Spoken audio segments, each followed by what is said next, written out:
1.8조 달러. 이것은 어젯밤 거대 자산 운용사 핑코의 3호 신용시장이 붕괴하며 서구권 금융시스템에 던진 파멸적인 시한폭탄의 크기입니다.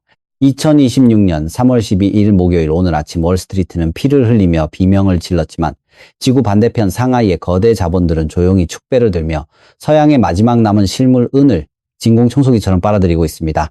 당신이 어젯밤 텔레비전 화면을 보며 소비자 물가지수 인플레이션 공포 기사에 떨고 있을 때, 그리고 은의 현물 가격이 온스당 84.46달러로 폭락하는 것을 보며 공황 상태에 빠져 소중한 실물 은을 내다 팔아야 할지 고민하고 있을 때 뉴욕 월스트리트의 해는 저물고 있었습니다. 미국의 거래 세션이 종료되고 피도 눈물도 없는 기계적인 매도 알고리즘이 마침내 작동을 멈추었으며 헤지펀드들의 강제적인 반대 매매도 잠시 숨을 고르기 시작했습니다. 하지만 바로 그 정확한 순간 태평양 너머 홍콩의 거대한 거래소 바닥에는 불이 켜졌고 싱가포르의 지하 금고들은 육중한 철문을 열기 시작했으며 동양의 가장 부유하고 냉혹한 기관 투자자들은 당신을 그토록 공포에 질리게 만들었던 바로 그 84.46달러라는 가격표를 쳐다보고 있었습니다. 그들은 결코 당황하지 않았고 단 1온스의 은도 내다 팔지 않았습니다. 오히려 그들은 서구권의 멍청한 컴퓨터 알고리즘이 자신들에게 올해 최고의 경이로운 물리적 실물은 할인 행사를 베풀어 주었다며 맹렬하게 환호하고 있습니다. 당신이 폭락의 공포 속에서 잠을 청하는 동안 현대 통화 역사상 가장 거대하고 완벽한 부의 대이동이 실시간으로 집행되고 있습니다. 이것은 결코 음모론이나 막연한 경제이론이 아닙니다. 상하이금 거래소는 지금 이 순간에도 맹렬하게 가동 중이며 주류 경제방송인 블룸버그가 대중들에게 귀금속의 강세장은 끝났다고 거짓말을 세뇌하는 바로 그 순간에도 동양의 자본은 서양의 금고를 바닥까지 긁어가고 있습니다. 어제 하루 동안 당신이 목격한 것은 단순한 가격의 하락이 아닙니다. 그것은 글로벌 자본주의 역사상 가장 치밀하게 설계된 이 부작자리 글로벌 강탈극의 제1막이었을 뿐입니다. 그리고 지금 이 순간 제2막이 태평양을 건너 아시아의 심장부에서 전개되고 있습니다. 서구권의 주류 언론과 정부는 이 치명적인 통화전쟁의 최전선에서 벌어지는 학살극을 절대 보도하지 않을 것입니다. 만약 미국 대중들이 뉴욕 시장에서 벌어지는 모든 종이 은의 폭락 사태가 상하이의 실물 매수자들에게 즉각적인 무위험 차익 거래의 기회로 헌납되고 있다는 이 충격적인 진실을 깨닫게 된다면 부분 지급 준비금 제도를 기반으로 하는 서양의 귀금속 파생 상품 시스템은 단 72시간 안에 산산조각이 날 것이기 때문입니다. 어제 뉴욕 시장에서 도대체 무슨 일이 벌어졌는지 그 추악한 진실의 순서를 완벽하게 이해해야만 합니다. 이 모든 사건은 정보를 가진 자가 정보가 없는 자의 부를 합법적으로 약탈하기 위해 철저하게 설계되었습니다. 어제 아침 미국 노동통계국이 2월 소비자 물가지수를 발표했을 때 시장의 예측치였던 2.9%를 넘어 근원 인플레이션이 3.1%라는 충격적인 수치로 기록되었습니다. 즉각적으로 채권 시장은 발작을 일으켰고 10년 만기 미국 국채금리는 개장 첫 1시간 만에 23bp나 폭등했습니다. 글로벌 주식시장 전체 거래량의 87%를 통제하는 월스트리트의 기계적인 알고리즘들은 이 채권금리의 발작을 감지하자마자 자산의 실제 가치와는 아무런 상관없이 기계적인 위험 회피 매도 물량을 전 세계의 모든 자산군에 무자비하게 쏟아냈습니다. 이 과정에서 역사상 가장 위대한 부채 위기의 피난처이자 진정한 안전자산인 실물은은 멍청한 컴퓨터 알고리즘들에 의해 위험자산으로 잘못 분류되어 가장 처참한 타격을 입었습니다. 은 현물 가격은 개장 종소리와 함께 91.17달러에서 출발했지만 오후 2시 15분경에는 84.46달러라는 믿을 수 없는 바닥까지 곤두박질 쳤습니다. 하루 만에 7.35%라는 끔찍한 장중 폭락이 발생한 것입니다. 하지만 금융 뉴스 네트워크의 앵커들이 절대 말해주지 않는 가장 핵심적인 진실이 여기에 숨어 있습니다. 이 거대한 폭락은 인플레이션 지표와도 상관이 없었고 실물은 시장의 근본적인 수요와 공급이라는 펀더멘털과도 아무런 관련이 없었습니다. 이 폭락의 유일한 원인은 현재 서방 금융 시스템의 내장을 잔혹하게 파고들고 있는 3호 신용위기 그 자체였습니다. 지난 4년 동안 연방준비제도가 팬데믹 기간에 금리를 0%로 묶어두었다가 2023년에 5.5%까지 미친 듯이 끌어올리는 동안 3호 신용시장에는 2.4조 달러라는 천문학적인 자금이 몰려들며 거대한 그림자 금융 시스템이 괴물처럼 자라났습니다. 연기금과 보험사 그리고 억만장자들의 가족 사무소들은 안전한 국채가 고작 2%의 이자를 줄 때 8%에서 12%라는 달콤한 수익률을 약속하는 3호 신용펀드에 막대한 자본을 쏟아부었습니다. 이 펀드들은 그 돈을 가져다가 은행에서 대출을 거절당한 중견 기업들에게 변동금리로 막대한 돈을 빌려주었습니다. 하지만 연방준비제도가 고금리 정책을 2025년까지 끈질기게 유지하면서 기업들은 늘어나는 이자를 감당하지 못하고 연쇄적인 채무불이행, 즉 디폴트의 늪에 빠지기 시작했습니다. 2026년 3월 현재 우리는 이자가 들어오지 않거나 심각한 부실 상태에 빠진 1.8조 달러 규모의 썩어가는 3호 신용대출 더미 위에 아슬아슬하게 앉아 있습니다. 세계에서 가장 큰 3호 신용펀드를 운용하는 핌코는 바로 며칠 전 기관 투자자들로부터 펀드의 자금이 영원히 묶이기 전에 돈을 빼내겠다는 거대한 환매 요청의 해일에 직면했습니다. 고객들에게 돌려줄 현금을 마련하기 위해 핌코는 자산을 팔아야만 했지만 3호 신용대출은 시장에서 즉시 현금화할 수 없는 최악의 비유동성 자산입니다. 당장 내일 아침까지 현금을 대령해야 하는 절체절명의 위기 속에서 그들이 선택할 수 있는 유일한 생존 방식은 24시간 내내 완벽하게 작동하는 시장을 가진 가장 유동성이 풍부한 자산, 즉 금과 은을 시장에 무자비하게 내다 파는 것뿐이었습니다. 어제 당신이 목격한 91달러에서 84달러로의 폭력적인 추락은 화폐 금속으로서의 은의 가치가 훼손된 것이 결코 아닙니다. 그것은 3호 신용시장 전체가 파산 상태임을 투자자들이 눈치채기 전에 구멍난 신용 포트폴리오를 메우기 위해 과도한 레버리지를 쓴 펀드들이 법정 화폐인 달러를 긁어모으려고 벌인 처절하고 굴욕적인 강제 청산 쇼였습니다. 월스트리트가 빚을 갚기 위해 코맥스에서 종이은 계약서를 헐값에 던지는 동안 유동성 위기에 의한 매도와 펀더멘털의 붕괴를 전혀 구분하지 못하는 멍청한 알고리즘들은 추종 방식의 공매도 전략까지 더하며 가격을 지하 끝까지 밀어버렸습니다. 뉴욕 세션이 끝날 무렵 코맥스의 미결제 약정은 무려 1만 4천 건이나 곤두박질 쳤고 JP 모건이나 HSBC 같은 거대 귀금속 은행들은 이 혼란을 틈타 자신들의 막대한 공매도 포지션을 엄청난 수익을 남기며 조용히 청산했습니다. 그리고 자신의 계좌가 6시간 만에 7%나 녹아내리는 것을 지켜보며 공포에 질린 평범한 개인 투자자들은 가장 바닥의 헐값에 자신들의 소중한 실물 은을 동네 딜러들에게 던져버리는 치명적인 실수를 저지르고 말았습니다. 하지만 이 모든 피비린내 나는 폭락 속에서도 글로벌은 광산의 생산량은 여전히 바닥을 기고 있으며 인공지능과 태양광 산업의 실물 소비량은 폭발적으로 증가하고 있습니다. 이 절대적인 물리적 진실을 정확히 꿰뚫어 보고 있는 동양의 거대 자본은 서양의 이 멍청한 매도쇼를 보며 가장 잔혹한 미소를 짓고 있습니다. 214.30억 달러. 이것은 단순한 무역 통계 수치가 아닙니다.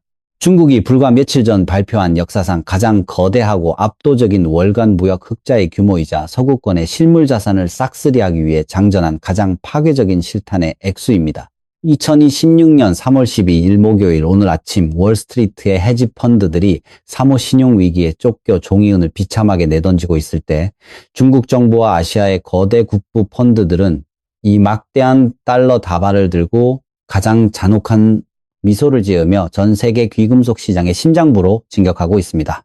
과거의 낡은 경제 질서 속에서 중국은 전 세계의 전자제품과 기계 그리고 태양광 패널을 수출하고 벌어들인 막대한 무역 흑자를 미국 재무부의 국채를 사들이는데 재활용했습니다. 그들은 자신들의 피땀으로 번 달러를 다시 미국 정부에 빌려주었고 미국은 그 돈으로 천문학적인 재정 적자를 화려하게 틀어막으며 기축통화국의 특권을 누려왔습니다. 하지만 2022년 이후 이 평화로운 달러 재활용의 고리는 영원히 끊어졌습니다. 중국은 4년 연속으로 미국 국채 보유량을 맹렬하게 줄여나가고 있으며 한때 1.3조 달러에 달하던 그들의 미 국채 보유액은 이제 7,970억 달러 아래로 곤두박질 쳤습니다. 그들은 서구권 정부가 언제든지 금융 제재를 가해 동결시켜버릴 수 있는 낡은 종이 자산, 즉 달러 중심의 족쇄에서 벗어나기 위해 가장 치밀하고 공격적인 탈달러화 전략을 실행하고 있습니다. 그들이 종이 달러를 팔아치우고 맹렬하게 수집하고 있는 것은 결코 인쇄기에서 복사될 수 없고 제재를 받을 수도 없으며 인플레이션으로 가치가 타버리지도 않는 영원한 절대 자산, 즉 금과 은입니다. 중국인민은행은 무려 42개월 연속으로 공식적인 금 매입을 단행하며 900톤 이상의 금괴를 자국의 금고에 쌓아 올렸습니다. 그러나 진정한 공포는 국영은행과 국부펀드를 통해 비밀리에 매입한 비공식 물량에 숨어 있습니다. 독립적인 거시경제 분석가들은 중국의 실제 금 보유량이 무려 3만 톤에 육박하며 이미 미국을 뛰어넘어 전 세계에서 가장 거대한 금 보유국으로 군림하고 있다고 분석합니다. 그리고 이제 그들의 탐욕스러운 시선은 단순한 화폐적 가치를 넘어 전 세계 인공지능과 녹색 에너지 산업을 완벽하게 독점하기 위한 가장 치명적인 핵심 원자재, 즉 실물은을 향해 폭발적으로 이동하고 있습니다. 바로 이 지점에서 뉴욕 코맥스와 상하이 금거래소 사이의 극명하고도 끔찍한 시스템적 차이가 그 모습을 드러냅니다. 서구권 투자자들이 이해하지 못하는 가장 치명적인 비밀은 뉴욕 코맥스에서는 당신이 단일 온스의 실제 은을 만져보지도 않고도 종이 계약서만을 사고 팔며 현금으로 정산할 수 있다는 사실입니다. 그것은 실물 시장이 아니라 순수한 금융공학의 도박장입니다. 하지만 상하이 금거래소의 시스템은 완전히 다릅니다. 상하이에서는 가짜 종이 은을 거래할 수 없으며 오직 상하이의 지정 창고에 보관된 특정 은계의 소유권을 나타내는 보증서만을 거래해야 합니다. 계약이 만료되면 당신은 반드시 그 물리적인 은계를 창고에서 직접 인수하거나 다른 실물 수요자에게 넘겨야만 합니다. 즉 상하이의 가격은 월스트리트의 멍청한 알고리즘이나 과도한 레버리지를 쓴 투기꾼들이 아니라 은이 미친 듯이 필요한 태양광 제조 공장과 불을 보존하려는 억만장자들의 피, 튀기는 실제 수요에 의해 결정됩니다. 2026년 3월 12일 목요일 오늘 아침 태평양을 가로지르는 가장 잔혹하고 완벽한 차익거래의 기계가 마침내 완전한 가동을 시작했습니다. 어젯밤 뉴욕 코맥스의 은 현물 가격은 펀드들의 강제 청산으로 인해 84.46달러로 비참하게 마감했습니다. 하지만 불과 몇 시간 뒤 개장한 상하이 금거래소의 은 가격은 88.63달러를 넘어 5% 이상의 끔찍한 프리미엄을 형성하며 폭발적으로 솟구쳤습니다. 상하이의 새벽 2시 실물 인도 결제 데이터는 지난 30일 평균치를 아득히 초과하는 역사적인 실물 인출 사태를 생생하게 증명하고 있습니다. 이것은 중국의 제조업체와 거대 자본들이 미국 월스트리트가 헐값에 던져버린 실물은을 자신들의 영토로 영원히 가져가기 위해 기꺼이 서구권 가격보다 5%나 더 비싼 값을 지불하고 있다는 완벽한 증거입니다. 만약 당신이 뉴욕과 상하이 양쪽 시장에 모두 접근할 수 있는 거대한 글로벌 귀금속 은행이라면 이 끔찍한 가격 괴리는 인류 역사상 가장 달콤한 무위험 수익을 보장합니다. 당신은 뉴욕 코맥스에서 온스당 84.46달러의 종이 계약서를 매수한 뒤 즉각적인 실물 인도를 강제하여 뉴욕 창고에서 은괴를 빼냅니다. 그리고 그 은을 화물선에 실어 상하이로 보낸 뒤 온스당 88.63달러에 팔아치우기만 하면 됩니다. 운송비와 보험료를 제외하더라도 온스당 무려 4.17달러라는 막대한 순이익이 당신의 계좌에 꽂힙니다. 이 거대 은행들이 평범한 한 달치 물량인 1000만 온스를 뉴욕에서 상하이로 옮길 때마다 단 한 번의 거래로 4,170만 달러라는 경이적인 차익을 챙기게 됩니다. 서구권의 금융방송들이 이 막대한 부의 이동을 침묵하는 동안 글로벌 은행들은 자신들의 이익을 위해 코맥스의 마지막 남은 실물 방어선을 맹렬하게 허물어뜨리고 있습니다. 은행들이 뉴욕에서 은을 빼내 상하이로 보낼 때마다 코맥스의 인도 가능 재고는 치명적인 내상을 입으며 증발합니다. 어제 하루에만 7%의 가격이 폭락하며 형성된 이 압도적인 차익거래 공간은 동양의 구매자들이 서양의 금고를 가장 합법적이고 폭력적으로 털어갈 수 있는 완벽한 면죄부를 쥐어주었습니다. 코맥스가 인플레이션 데이터를 핑계로 가격을 억누를수록 상하이의 프리미엄은 더욱 넓어지고 동양으로 흘러가는 실물은의 엑소더스는 더욱 가속화될 것입니다. 이것은 단순한 가격의 하락이 아닙니다. 중국이 214.30억 달러라는 무한한 자금력을 바탕으로 서구권의 종이, 가격 조작 시스템을 완전히 박살내고 실물은을 자신들의 영토로 블랙홀처럼 빨아들이는 거대한 지정학적 통화전쟁의 승리 선언입니다. 6.7배. 이것은 단순한 파생상품 시장의 레버리지 배수가 아닙니다. 전 세계의 귀금속 가격을 조작해온 뉴욕 코맥스 거래소의 심장부에 설치된 가장 파괴적이고 시한이 임박한 금융폭탄의 뇌관을 나타내는 수치입니다. 2026년 3월 12일 목요일 오늘 아침 동양의 거대 자본들이 서양의 금고를 털어가기 시작하면서 월스트리트의 거대 귀금속 은행들이 필사적으로 감추려 했던 이 끔찍한 부분 지급 준비금 제도의 민낯이 마침내 백일하에 드러났습니다. 현재 코맥스의 은 선물 시장에는 무려 4억 7,600만 온스에 달하는 미결제 약정이 허공에 떠 있습니다. 이것은 매수자와 매도자 사이에 맺어진 종이 계약의 총량을 의미합니다. 하지만 이 거대한 종이산을 뒷받침하기 위해 즉시 물리적으로 인도될 수 있는 레지스터드 등급의 실물은 재고는 고작 7,100만 온스에 불과합니다. 단 하나의 실제 물리적인 실물은 온스를 두고 거의 7장에 가까운 종이 청구서가 맹렬하게 주인을 자처하고 있는 이 사기적인 시스템은 아무도 실제로 실물 인도를 요구하지 않을 것이라는 그들의 오만한 전제하에 유지되어 왔습니다. 정상적인 시장 환경에서 선물 계약의 만기일에 실제로 실물 인도를 요구하는 비율은 전체의 5%에서 8% 수준에 그칩니다. 만약 5%의 투자자들만이 실물 은을 요구한다면 코맥스는 2380만 온스의 은을 내어주면 되므로 7100만 온스의 현재 재고로도 위기를 아슬아슬하게 넘길 수 있습니다. 하지만 2026년 3월의 현재 시장은 그들이 통제할 수 있는 정상적인 범주를 완전히 벗어났습니다. 사모 신용 위기로 인한 7%의 종이 가격 폭락이 동양의 매수자들에게 막대한 차익 거래의 기회를 열어주었고 기축 통화인 달러의 붕괴를 대비하는 전 세계의 거대 자본들이 앞다투어 실물 확보 전쟁에 뛰어들고 있기 때문입니다. 산업용은을 소비하는 기업들과 동양의 국부 펀드들이 지금의 헐값에 실물을 영구적으로 확보하기 위해 매수 규모를 2배로 늘려 전체 계약의 10%가 인도를 요구한다고 가정해 보십시오. 코맥스는 당장 4,760만 온스의 은을 창고에서 빼내어 주어야 합니다. 만약 이 인도 요구 비율이 15%까지 치솟게 된다면 그들이 내어주어야 할 은은 7,140만 온스로 급증하며 코맥스의 레지스터드 금고는 단 10일, 온스의 은도 남지 않은 채 완벽하게 텅 비어버리게 됩니다. 이 치명적인 재고 증발은 이미 시작되었습니다. 2026년 3월 12일 목요일 오늘 오전 8시 30분 미국 CME 그룹이 매일 발표하는 코맥스 금고의 1일 재고 보고서는 끔찍한 뱅크런의 현장을 실시간으로 중계하고 있습니다. 간밤에 상하이 금 거래소에 5%가 넘는 프리미엄을 노린 무자비한 차익 거래 물량이 빠져나가면서 레지스터드 재고에서 엄청난 규모의 물리적 유출, 즉 드로다운이 확인되었습니다. 이 유출이 단 며칠만 더 지속된다면 종이시장의 공매도 세력들은 자신들이 빌려서 판종이 계약을 갚기 위해 시장에서 구할 수 있는 실제 실물은 이단 하나도 남아있지 않다는 끔찍한 진실을 마주하게 될 것입니다. 이것은 2021년 1월 레딧에 개인 투자자들이 모여 코맥스를 무너뜨리려 했던 월스트리트 배치의 은스퀴즈 사태와는 그 궤를 완전히 달리합니다. 당시에는 정부의 재난지원금을 쥔 개인들이 며칠 동안 산발적으로 종이 은을 매수하는 데 그쳤지만 지금 코맥스의 금고를 맹렬하게 털어내고 있는 주체는 2천억 달러가 넘는 막대한 무역 흑자를 무기로 장착한 중국 정부와 동양의 거대 주권부 국부 펀드들입니다.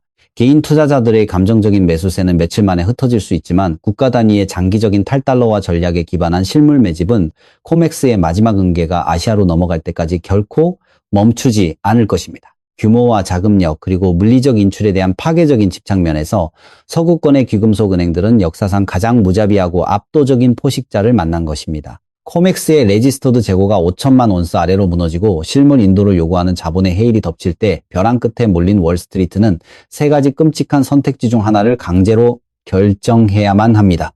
첫 번째 시나리오는 그들이 가장 두려워하는 불가항력 조항의 발동입니다. 코맥스는 실물 인도를 전면 중단하고 모든 계약을 현재의 폭락한 종이 가격인 84달러 선에서 강제 현금 청산해버릴 것입니다.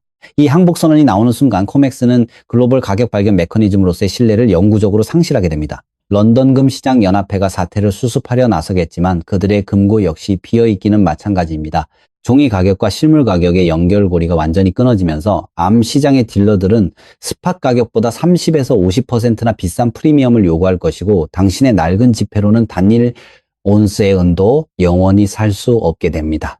두 번째 시나리오는 임시방편으로 엘리저블 창고의 은을 매수하는 것입니다. 엘리저블 재고는 코맥스 금고 안에 보관되어 있지만 이미 주인이 정해져 있어 시장에 나올 수 없는 물량입니다. 이 은의 주인들은 대부분 장기 가치 투자자들이며 지금과 같은 84달러의 헐값에 자신의 소중한 실물을 내놓을 바보들은 아무도 없습니다. 코맥스가 이들의 물량을 레지스터드로 전환해 급한 불을 끄려면 최소 온스당 120달러라는 막대한 프리미엄을 뇌물처럼 쥐어주어야만 합니다. 만약 엘리저블 보유자들이 120달러에만 은을 팔겠다고 버틴다면 그 순간 120달러가 코맥스의 새로운 강제 바닥 가격이 되며 그 아래에서 공매도를 쳤던 모든 기관들은 파산하게 됩니다. 마지막 세 번째 시나리오는 인위적인 시장 통제를 포기하고 자유시장의 맹렬한 힘의 가격을 완전히 맡기는 것입니다. 수요와 공급의 물리적 불균형이 폭발하면서 수억 온스의 종이은을 공매도했던 거대 은행들은 숏 스퀴즈의 늪에 빠져 천문학적인 손실을 보며 미친 듯이 매수 포지션으로 전환해야 합니다. 15년 넘게 억눌려왔던 실물은의 진짜 가격 발견이 시작되는 이 시나리오에서 은 가격은 단 몇 주 만에 온스당 150달러에서 200달러를 향해 수직으로 솟구치는 파라볼릭 상승을 연출하게 될 것입니다. 이 세 가지 시나리오 모두 결국 실물은 가격의 폭발적인 상승이라는 단 하나의 잔인한 결말로 수렴됩니다. 어젯밤 상하이로 빠져나간 수백만 온스의 은은 이 피할 수 없는 붕괴의 날을 하루 더 앞당겼을 뿐입니다. 2026년 3월 12일 목요일, 오늘 아침 동양의 거대한 진공청소기가 한바탕 휩쓸고 지나간 지금 당신이 직면한 현실은 너무나도 냉혹하고 잔인합니다. 월스트리트의 멍청한 알고리즘들이 쏟아낸 매도 폭탄에 겁을 먹고 자신의 가장 소중한 실물 은을 84달러라는 비참한 헐값에 내던진 평범한 투자자들은 이제 영원히 돌아올 수 없는 치명적인 실수를 저질렀음을 뼈저리게 깨닫게 될 것입니다. 그들이 던진 실물은 이미 태평양을 건너는 거대한 화물선 깊은 곳에 실려 상하이에 굳게 닫힌 금고를 향해 영원히 떠났습니다. 이것은 단순한 투자의 실패가 아니라 서구권 중산층의 부가 동양의 거대 국가 자본으로 완벽하게 흡수되어 버린 엑시트 리퀴디티, 즉 억만장자들의 탈출 유동성으로 전락해버린 역사적인 비극입니다. 주류 금융 매체와 경제방송의 앵커들은 지금 이 순간에도 텔레비전 화면에 나와 인플레이션 데이터와 사모 신용 위기를 핑계로 귀금속 강세장은 끝났다고 떠들어대고 있습니다. 그들은 당신에게 은을 팔고 사상 최고치에 도달한 기술주나 사라고 뻔뻔하게 부추깁니다. 하지만 카메라 불이 꺼진 뒤 그들의 스튜디오 뒤편에서 벌어지는 진짜 현실은 완전히 반대입니다. 그들은 대중에게 공포를 주입하여 실물 은을 시장에 토해내게 만든 뒤 자신들의 비밀 계좌와 동양의 파트너들을 통해 그 물리적인 금속을 조용하고 맹렬하게 쓸어 담고 있습니다. 당신이 상장지수, 펀드, 즉 ETF 화면에 찍힌 가짜 수익률의 하락에 절망하며 매도 버튼을 누르는 바로 그 찰나에 그들은 당신이 던진 그 종이 증서를 바탕으로 코맥스의 마지막 남은 진짜 은기를 합법적으로 훔쳐가고 있는 것입니다. 이제 앞으로 다가올 석 달 동안 시장이 보여줄 폭력적인 복수극을 똑똑히 지켜보십시오. 코맥스의 근거가 완전히 말라붙고 상하이의 프리미엄이 거대한 블랙홀처럼 모든 실물을 집어삼킬 때 억눌렸던 종이 가격은 실물 가격을 향해 통제 불능 상태로 튀어오를 것입니다. 84달러의 은을 팔아치운 사람들은 가격이 90달러와 100달러를 단숨에 돌파하고 120달러를 향해 수직으로 솟구치는 것을 피눈물을 흘리며 지켜봐야 할 것입니다. 그들이 뒤늦게 실수를 깨닫고 30%나 50%의 엄청난 웃돈을 주고라도 다시 실물 은을 사려고 동네 딜러와 국가 조폐국으로 미친 듯이 달려가겠지만 진열대는 이미 완벽하게 텅 비어 있을 것입니다. 광산은 메말랐고 재련소는 멈췄으며 글로벌 배송망은 붕괴했기 때문입니다. 실물이 없는 종이 가격의 맹렬한 폭등은 그들에게 아무런 의미가 없는 처연한 홀로그램에 불과하게 됩니다. 종이 화폐 시스템의 사망 선고와 실물 자산의 위대한 부활이 마침내 교차하는 절대적인 특이점이 바로 오늘 도래했습니다. 오늘 밤 상하이금 거래소의 최종 결제 데이터가 다시 한번 서구권의 금고를 찢어발기는 것을 확인하게 된다면 월스트리트는 돌이킬 수 없는 붕괴의 심연으로 빠져들 것입니다. 당신에게 남은 시간의 창문은 이미 무서운 속도로 닫히고 있습니다. 컴퓨터 모니터에서 깜빡이는 낡은 종이, 가격의 환상에서 즉시 깨어나십시오. 이것은 10년에 한 번 오는 단순한 원자재 사이클이 아니라 수십조 달러의 빚더미 위에 세워진 서구권의 폰지 금융 매트릭스가 무너지고 물리적인 실물 금속을 지배하는 자만이 살아남는 거대한 지정학적 통화 전쟁의 마지막 전투입니다. 2026년 3월 12일 목요일 오늘 당신의 손에 쥐어진 것이 불타 없어질 종이 쪼가리인지 아니면 인류 역사상 가장 영원하게 빛날 멸종 위기의 은괴인지가 당신과 당신, 가문의 운명을 영원히 결정지을 것입니다.